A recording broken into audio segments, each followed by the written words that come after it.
There's a strange moment that happens when you sit down to study, and suddenly feels heavy without thinking, because you don't care, but because this is too much effort. The same brain that resists studying can spend hours scrolling. How do you force yourself to study?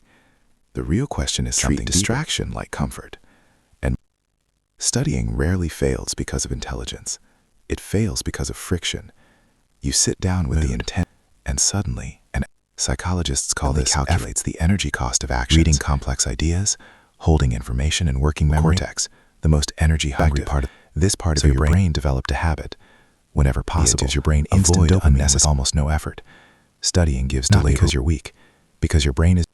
But here's where things get interesting. Natural, sometimes even addictive. Hours pass without question. What changed? Most people neuroscience suggests something different. Rarely rewards you before motivation effort. It rewards you after progress. Learns to enjoy studying after it experiences progress loops. Systems strengthen behaviors that create visible endless effort with no visible gain. But when studying creates frequent signals, the system wakes up and study. But to understand how to trigger this, you need to understand one simple brain mechanism about pleasure. It's about anticipation of progress. Reward. It releases dopamine to push you toward distant goals. It rewards studying like climbing a staircase in the dark. If the next step is invisible, your brain has progress-based reinforcement. The brain. This is why video games are addictive. Every few minutes you get level usually lacks these signals.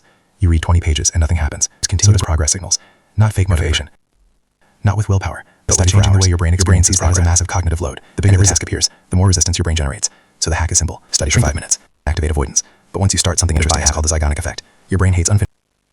Your brain loves evidence of movement, so creates. This triggers self-generated reward. Over time, these small records become proof of growth. Step 3: create micro wins.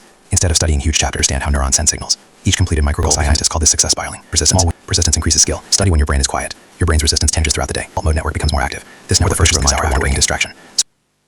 During these times, the hardest part of studying is in the middle. It's the first 10 minutes. Once your brain enters focus, it takes about 8 to 10 minutes to activate. So protect those first minutes carefully. No phone to focus. Studying becomes surprisingly smooth. At first, the engine resists. It sputters. It feels heavy. Your job is to reduce friction. Progress. Frequent wins is worth repeating.